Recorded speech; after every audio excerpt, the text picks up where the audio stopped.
নেই, যাদের বাড়িতে কম্পিউটার তো দূর কথা, তারা কি পড়াশোনা করবে না? বলবে তো। সেইখানেও আমাদের দল, আমাদের নেত্রী, আমাদের সরকার, রাজ্য সরকার একটা এগিয়ে স্বপ্ন প্রকল্প নিয়ে এসছে। 10,000 টাকা করে ট্যাব কেনার জন্য টাকা দেওয়া হয়, যাতে গরিবের ছেলে মেয়েরাও একটা ফোন কিনে অনলাইনে পড়াশুনো করতে। মানে ভোটটা কাকে যাবে? আমি এত রাজনীতি বুঝি না, আমি এটুকু বুঝি যে মানুষকে নিয়ে ভাববে, যে আপনাদের পরিবার কি ভাববে, তাকে তো ভোটটা দেওয়া উচিত।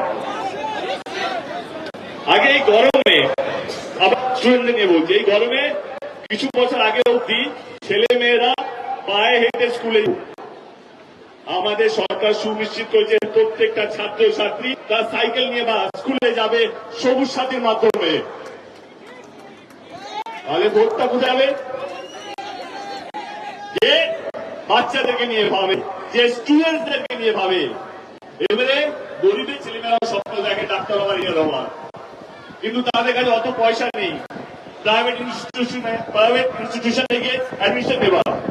সেইখানেও আমাদের নেত্রী এক পা এগিয়ে স্টুডেন্ট ক্রেডিট কার্ড বার করা হয়েছে, যাতে ছেলে মেয়েরা যারা সত্যি খুব পড়াশোনায় ভালো, যারা অর্থ স্বপ্নটা সত্যি করার জন্য, তাদের পাশেও আমাদের নেত্রী আছে, আমাদের সরকার আছে স্টুডেন্ট ক্রেডিট কার্ডের মাধ্যমে।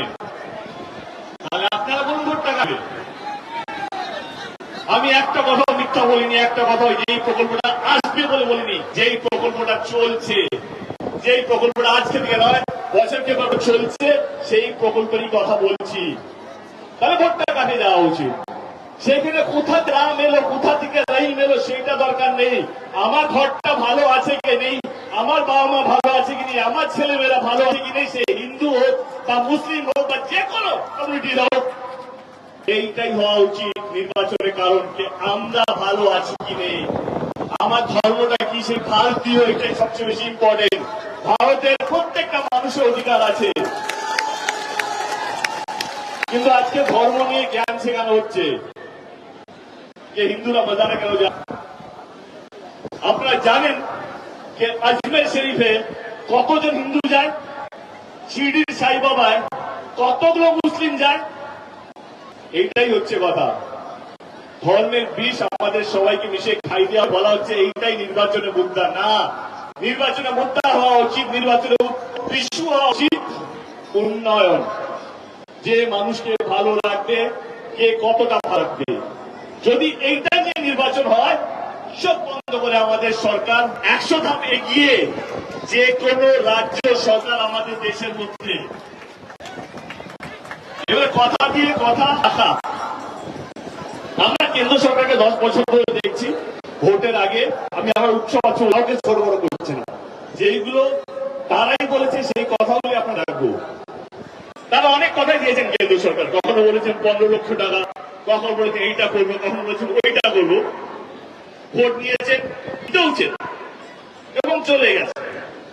কিন্তু জেতার পর একটাও প্রতিশ্রুতি পেয়েছি কিনা আমার সন্দেহ আছে। কিন্তু আমাদের নেত্রী, বেশি দূরে যাব, আমি 2021 যাবো। আমি এখানে অনেকবার প্রচারের জন্য এসেছি, অনেকে বলে আসছিলাম, জিতেছেন, আমার ভীষণ ভালো লেগেছে। জিততে কার না ভালো লাগে ভাই। এবং সেটা ডেফিনেটলি আমাদের নিজেদের মেয়ে, আমার এখানকার কর্মীদের জন্য আমরা জিততে পেরেছি এবং মানুষের বিশ্বাস, মানুষের ভালোবাসা আদায় করতে পেরেছে বলে জিতেছে। চলে আসে 2021 নির্বাচনের সময়, যখন করোনার তুঙ্গে লকডাউন রিলিজ হয়েছে, নির্বাচনটা শুরু হয়েছে, তখন আমরা বিভিন্ন বিধানসভায় গেলাম করতাম। দিদি আমাদেরকে বলেছিল যে লক্ষ্মীর ভান্ডারের মতন প্রকল্প নিয়ে আসবে, স্বাস্থ্য সাথী কার্ডের মতো একটা প্রকল্প নিয়ে আসবে। দিদি এটা কি, এইটা হলে প্রত্যেকটা মহিলা শুরু করে দেবো। এটা কি সম্ভব? হ্যাঁ, যে সম্ভব, কেন সম্ভব নয়।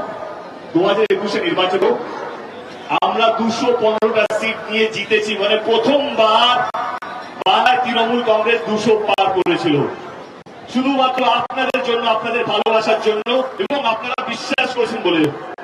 215টা সিট যে কোনো সরকারের জন্য চোখ বন্ধ করে 3 বছরের হানিমুন পিরিয়ড, কিছু না কাজ না করলে চলে না। আমাদের সরকার, আমাদের নেত্রী জিতার 3 মাসের মধ্যে লক্ষ্মীর ভান্ডার প্রকল্পটা বাস্তবিক করেছে। এবারে কার কথাটা বিশ্বাস করবেন? বিশ্বাসই তো নির্বাচন কিসের? নির্বাচন তো কে কাকে বেশি বিশ্বাস করবে, আর কিছু না। আপনি আমার কথা বিশ্বাস করছেন, এইটাই নির্বাচন। আপনি আমার কথা বিশ্বাস করছেন না, দরকার নেই। এবারে কাকে বিশ্বাস করছেন, কার কথাকে বেশি বিশ্বাস করছেন, সেইটাই নির্বাচন।